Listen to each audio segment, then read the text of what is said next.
Welcome back to the Shankly Sessions, the Liverpool podcast we bring you each and every week on the Dynamo Podcast Network. Head over to YouTube, smash that subscribe and bell notification button.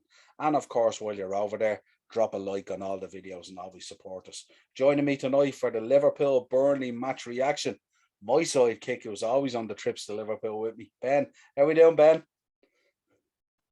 Good, yeah. Excellent. Overall, you haven't been on in a while, so overall, how are you feeling about the start to the season? 2 good wins, I would say. Nice, two clean sheets, 5 goals.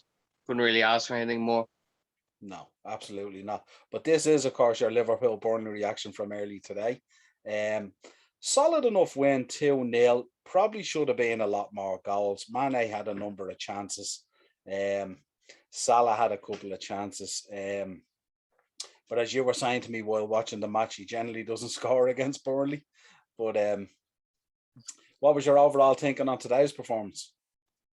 Yeah, they similar to Norwich, they started slow. I thought took them about 15 minutes or so to get into the match. But once they got going, they were a lot better. Still some shaky moments though. Yeah, absolutely. I was surprised today at Burnley because when I did the preview with Craig the other day, I was expecting Burnley to do like a kind of a low block 2 banks of 4. But in that first 15, 20 minutes of the game, they actually came out and tried to play a bit of football and they were pushing men forward. That surprised me. Did that surprise you? Yeah, you normally see them going like very defensive, especially against teams like us. Because it worked for them recently against us when they beat us. But Yeah. sure. Yeah, absolutely. I mean, we had most of the possession in the game. I think it was 67% to 33% possession. But I mean, you'd expect that at Anfield as well. I suppose before we go any further, we should send our prayers and condolences, of course, to Fabinho, who lost his dad there yesterday suddenly. So everyone's thinking about him here on the podcast, and we send our prayers and condolences to Fabinho.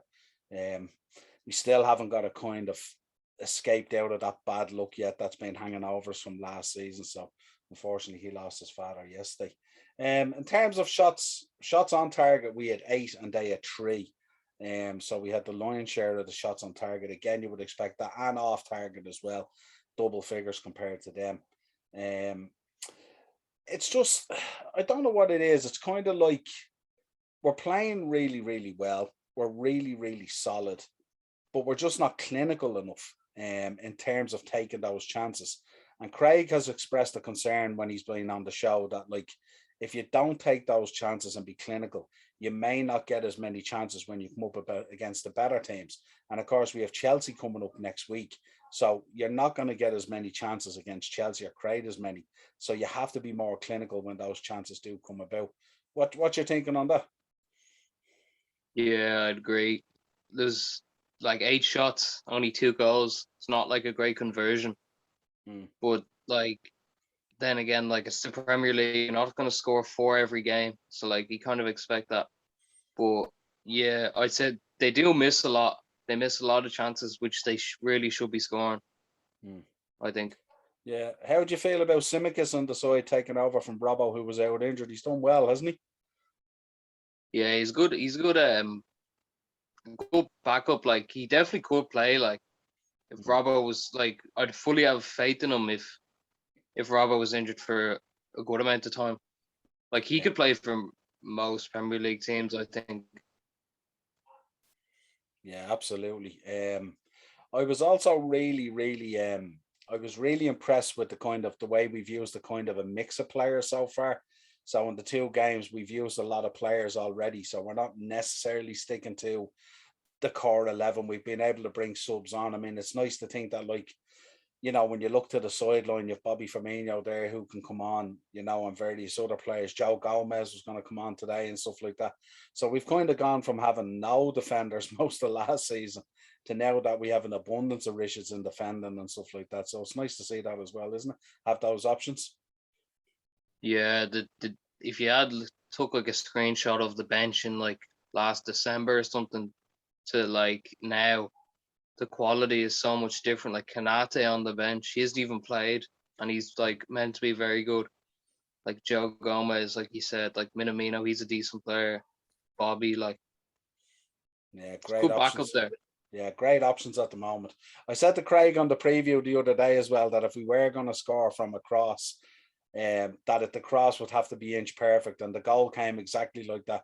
Simicus with a great cross straight onto Jota's head, back of the net. Great goal, wasn't it? Yeah, just nice bit of play by Keita, just setting it up. Timicus, two touches and a nice ball in. It's kind of low ball though. It wasn't like high, if you know what I mean. It was just kind of low, quick into Jota, nice flick on. He's scored loads of them before though, so yeah, absolutely. He's a good header of the ball. Yeah, absolutely, not surprising. What else? How did you feel about Trent today? It was, seeing Trent play. I mean, he was a bit more expansive, wasn't he? He was making a lot of runs even through the midfield at one stage. But that flick onto Mane for that finish was absolutely sublime, wasn't it? That's Trent 101, really, isn't it? Yeah, it was. Yeah, it was great like the goal because Van Dijk played it to Harvey, then Harvey into Trent, and then nice flick out to Mane with a good finish. Mane wasn't great today, I thought, but Trent was real good. He was kind of poor defensively in the first half. I thought Imran McNeil kind of had a number on him. I thought, but he improved as the game went on. I thought. Yeah. What about Harvey Elliott getting a start there and doing so well coming on? Burnley tried to rough him up a little bit in the first, say, 10, 15 minutes with a couple of dodgy tackles. Yeah, he got fouled like 2 or 3 times in the first half. They're probably just trying to get into his head, like get him scared or something. But like he's the same age as me, like, and he's playing in the Premier League in front of like 60,000 people at Anfield.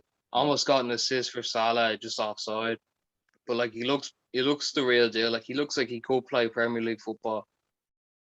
Yeah, he was outstanding for Blackburn last year, and he came into this game today, and like he just relishes it, doesn't he? Really, like you see him getting tackled the way he does. He's getting kicked about, but he just brushes it off and gets up. It's nothing to him really. He's very mature for his age, but certainly has a real bright future. Great to see Thiago coming on. Yeah, Thiago, big fan of him. He kind of had a bad spell when he came back from injury, but he looked better at the end of last season, and he didn't play much in the Euros, which I thought was kind of surprising. But he is a quality player. Like we will need him. I'd say they must have relished it today, walking out to a packed Anfield with all the singing and everything and all, especially Thiago feeling that for the first time and all, and Bobby coming on and full crowd there at Anfield must have been amazing. Of course, we have to talk about the beautiful mosaic, the unveiling of the 97 mosaic on the Kop before the game kicked off. Absolutely brilliant in memory of Andrew Devine.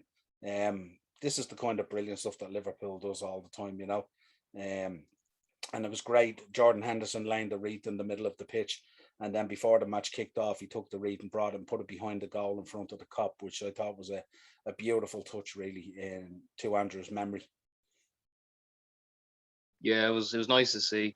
It's like they don't forget about things like that. They'll always remember stuff. It's the beauty of Liverpool. Like no one's ever left behind. Absolutely fantastic. Yeah. What you thinking going into the Chelsea game next week? Chelsea can't really judge at the moment because like they could good win against Palace last week, 3-0. And obviously signing Lukaku was a great signing return. But like they could go out tomorrow or whenever they play against Arsenal, and they could either smash them, I think, or it'll be like a draw, or Arsenal would win, because Arsenal have a great record against them. They always do beat them or get a draw. So can't really judge Chelsea at the moment. If they beat Arsenal like 3-4-0 or 3-1 or something, I'd be very worried. But I still think we could beat them or get a draw. Yeah, definitely at Anfield anyway. Yeah, so I look forward to that. That's going to be a huge game. That's going to be, I've said to guys already all through the podcast this year, since the season started, I've been saying to them, like, it's not really going to come down to your results against the lesser teams. It's going to come down to the results against the top 6 is really going to decide the title this year for a change, so it should be interesting. Is it not at the Bridge? No, I think we're at home, aren't we? We're at Anfield next week, as far as I know. I'll check now for you. They're away this week, so I think they could be at home next week. tell you now. Where are we?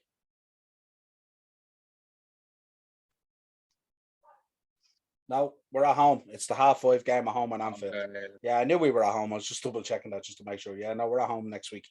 And that would be a huge win, wouldn't it? 9 points then potentially leading us into an international break then. So we'd be happy with that.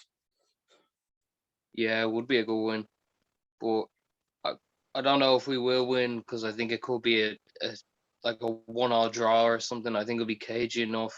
Lukaku, I think, could score, but we'll see. Like, what you're thinking on the main rivals so far, the start that they've had? Obviously, United were unbelievable against Leeds last week.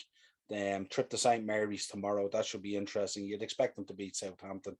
But what about Man City? Stuttered last week, lost 1-0 to Spurs. But then today went out with a massive win against Norwich, 5-0, I think it was. yeah, you can't really judge the game today because like Norwich, like they're a yo-yo club. Like they'll go up and down every year, and like they don't have really anyone who's gonna like put in a man match performance like in the Etihad. But yeah, they look good today anyway. But yeah, last week they don't have a great record away against Spurs. Remember the season we won the league, they lost to them. Yeah. I think last year, not. I think they lost some away Spurs last year as well, 3-1 I think. So they've never had a great record there. I can't really. You wouldn't judge that because Spurs lost on Thursday to some Star Bucharest team or something in middle of nowhere in the Conference League. So can't really judge. Yeah. You reckon Liverpool will be there or thereabouts this year, though, in terms of a title challenge? Top 4 definitely, but probably could win the league. I think United, Chelsea, biggest rival, and City obviously, but City are still missing like the likes of De Bruyne, and they don't have a striker. So awesome. Well, listen, thanks a million for coming on and reviewing Liverpool versus Burnley 2-0 at Anfield earlier today. It was the lunchtime kickoff. This has been your Shankly Sessions, brought to you on the Dynamo Podcast Network.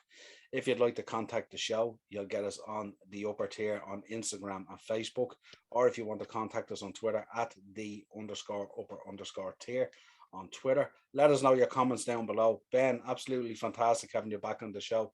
Thanks for jumping on for this match review, and we will talk to you again real soon. Come on, the Reds.